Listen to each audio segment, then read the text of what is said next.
Michel Sardou avoue enfin ce que l'on soupçonnait de la plus grande tristesse de sa vie, son amour et son mariage. Ce que la vérité sur sa santé et sa femme révèle de la tristesse de sa vie. Michel Sardou, né le 26 janvier 1947 à Paris, est l'une des voix les plus appréciées et controversées de France depuis plus d'un demi-siècle. Chanteur à la voix de baryton distinctive, il est aussi une icône culturelle aux dizaines de millions de disques vendus, avec des tubes associés à des générations de Français tels que La maladie d'amour, Les lacs du Connemara, Je vais t'aimer ou Musulmane. Avec une image forte et déterminée, n'hésitant pas à exprimer ses opinions personnelles en musique comme dans la vie, Michel Sardou est considéré comme un personnage imprévisible, un artiste fier, une personne complexe et parfois une énigme, même pour ses proches. Mais à 78 ans, après une série de problèmes de santé et de bouleversements dans sa vie personnelle, Sardou a finalement révélé ce que beaucoup soupçonnaient sans jamais le confirmer: derrière le halo de la célébrité et les longs applaudissements se cache une tristesse persistante, liée aux rebondissements amoureux, conjugaux et aux sacrifices personnels qu'il a consentis très tôt. Michel Sardou est né dans une famille d'artistes réputés, où ses parents étaient tous deux des figures emblématiques du théâtre et de la musique. Être sous les projecteurs était presque un destin qui lui était destiné dès sa naissance. Mais la célébrité familiale était aussi une arme à double tranchant, enveloppant son enfance d'attentes et de pression invisibles. Michel a dit un jour qu'il n'avait pas eu une enfance normale, sans après-midi de foot au parc ni vacances en famille. Ses parents étaient occupés par leur travail, souvent absents, laissant un garçon vivre avec une femme de ménage et des portraits accrochés au mur. L'ombre de son père, Fernand Sardou, un grand artiste, était à la fois une motivation et un obstacle qui donnait à Michel l'impression de devoir redoubler d'efforts pour s'affirmer. En se lançant dans la chanson, Michel Sardou n'a pas choisi une voix douce et tranquille.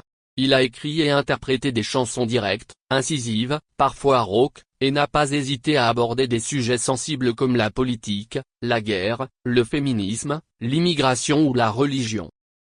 Il a été vivement critiqué pour certains textes jugés conservateurs, mais CIST son refus de se plier à l'opinion publique et de changer pour plaire au public qui l'a aidé à maintenir sa position d'artiste indépendant et intouchable. Cependant, cette image austère a laissé penser à beaucoup de gens qu'il était froid, rigide et dénué d'émotion, ce qui était totalement différent de sa véritable personnalité en coulisses. Michel était une personne émotive, sensible et profonde, mais il cachait si bien ses émotions que même ses proches ne parvenaient parfois pas à déchiffrer son humeur. Et peut-être à cause de cette fermeture intérieure, il a laissé échapper beaucoup de choses dans sa vie personnelle, notamment en amour et dans son mariage. Michel s'est marié 3 fois. Le premier mariage a eu lieu tôt, alors qu'il était encore un artiste luttant pour se faire un nom. Ses premières années ont été difficiles et stressantes. L'incertitude de sa carrière, la pression familiale et son tempérament colérique ont rapidement fait échouer cette première relation. Il a ensuite épousé Babette, sa seconde épouse et mère de ses 2 fils, Romain et David. Bien qu'elle ait été à ses côtés pendant la période la plus faste de sa carrière, ce second mariage a été de courte durée. Michel a un jour admis qu'au sommet de sa gloire, c'est lui qui s'est éloigné de son environnement familier. La scène, le studio et les tournées accaparaient presque tout son temps et son énergie. Il était absent lorsque ses enfants grandissaient, absent des événements familiaux marquants, et troquait la chaleur familiale contre les applaudissements et les hit-parades. Après son second divorce, Michel a mis du temps à trouver la stabilité avec Anne-Marie Perrier, sa dernière femme et son épouse actuelle. Anne-Marie est une journaliste perspicace, ancienne directrice du célèbre magazine Elle, et possède également cette capacité à percer la solitude intérieure de Michel Sardou, une capacité rare. Sous sa conduite, Michel a gagné en calme, a appris à écouter et à lâcher prise.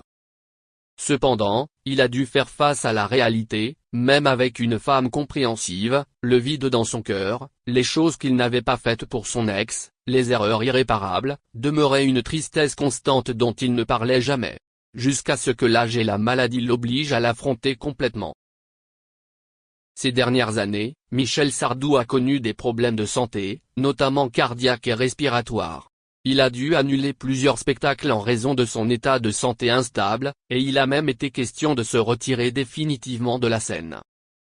Michel nie cette affirmation, mais il admet lui-même que vieillir et ressentir les limites de son corps l'empêchent de continuer comme avant. Il parle de la vieillesse non pas avec peur, mais avec une tristesse mêlée de regrets, regrets pour les mots non dits, pour les câlins manqués, pour les années passées à travailler si dur qu'il a oublié ceux qu'il aimait le plus. Il a 3 petits-enfants, Aliénor, Gabriel et Victor Scott, dont il est désormais très proche. Ce sont des visages qui le font sourire davantage, qui le font vivre plus lentement et qui sont aussi le reflet de ce qui lui a manqué en devenant père. Michel dit qu'il n'était pas là pour ses fils quand ils avaient besoin de lui, mais qu'il fait tout ce qu'il peut pour compenser cela grâce à ses petits-enfants.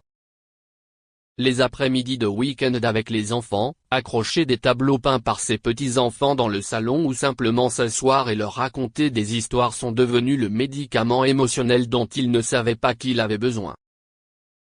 Son épouse, Anne-Marie, a déclaré un jour lors d'une interview que Michel ne se laissait jamais aller à la faiblesse devant les autres, mais qu'il pouvait verser des larmes en écoutant une vieille chanson ou en voyant une photo de famille décolorée par le temps. Les fragments émotionnels qu'il avait cachés pendant des années ont refait surface lorsqu'il a compris qu'il n'avait plus autant de temps qu'avant.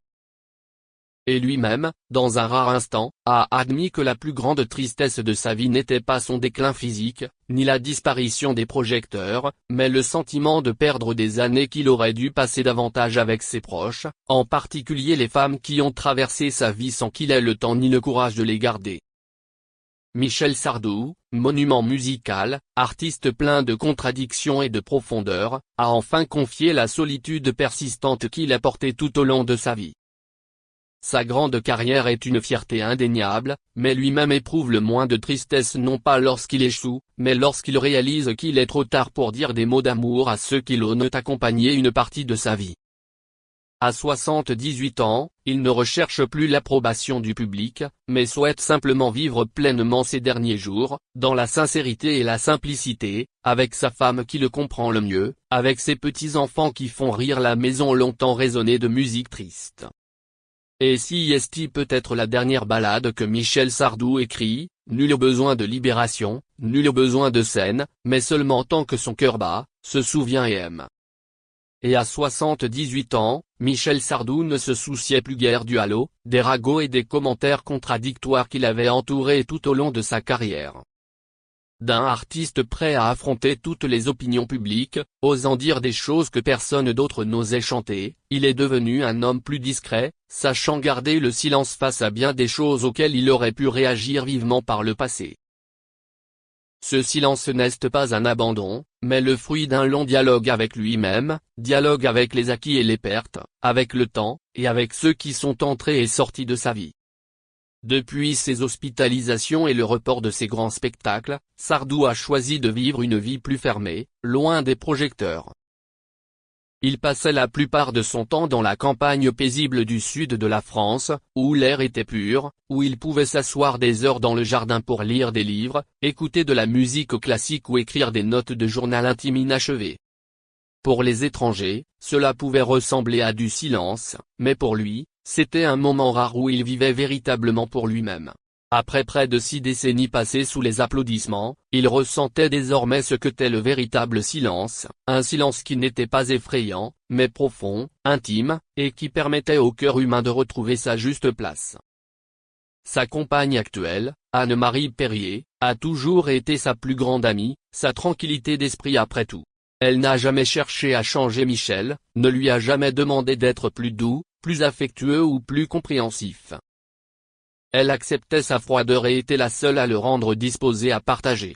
Il n'était pas un couple qui apparaissait toujours main dans la main devant les médias, mais entre eux régnait une complicité discrète et puissante.